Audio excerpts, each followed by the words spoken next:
We saw the Navy's force for good after the 9/11 attacks in 2001.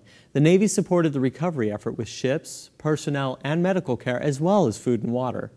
Petty Officer Patrick House visited New York City to see what has changed over the last decade. The building came down 60 miles an hour, and constant pop, pop, pop, pop, pop, pop, pop, boom. The smoke, the debris came down Wall Street in a slow motion as people were running, scared, and disoriented.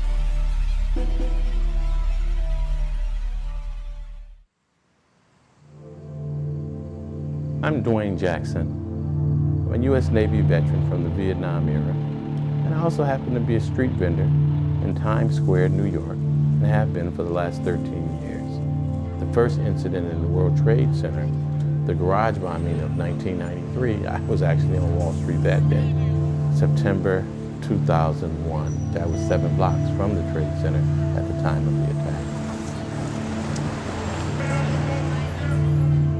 Here it is 10 years later. I can still remember that plane turning sideways, banking toward the World Trade Center, and the eerie sound of the engines and the gears grinding as it passed overhead.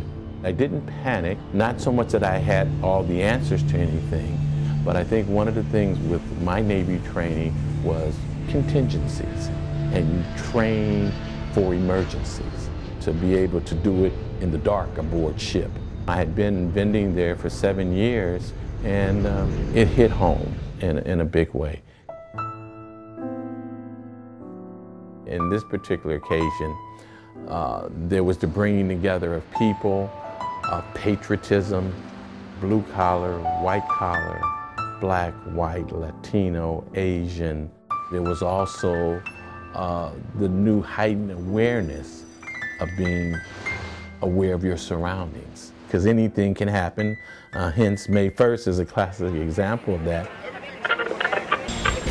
Breaking news, Times Square shut down for hours after the makings of a bomb are discovered. I saw the propane tanks and the gasoline. What if that would have ignited? You may know him as the man who saved Times Square, maybe even the man who saved New York. He's the astute New Yorker who, on the evening of May 1st, alerted police to the suspicious abandoned car containing a bomb. This SUV drove through Times Square on a night such as this, or an evening such as this, was very crowded, and here was this guy willing to kill innocent men and women from all over the world. And had that explosion gone off, I certainly wouldn't be here today to talk about it. We're still here, we're still holding on in Times Square, and people are out here having a great time.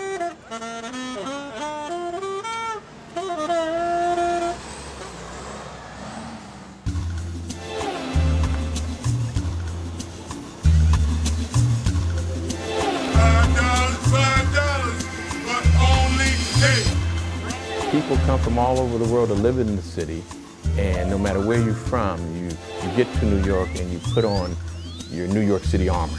A lot of people think New York is this impassionate beast of a city that no one knows anyone, and there's not a sense of community, where that's just the opposite, of what the realities are. I felt the need to come back to open up for business, and that speaks to the tenacity, I think, of New Yorkers in general. There was a sense of togetherness, a sense of we're going to come back, and we're going to come back even stronger.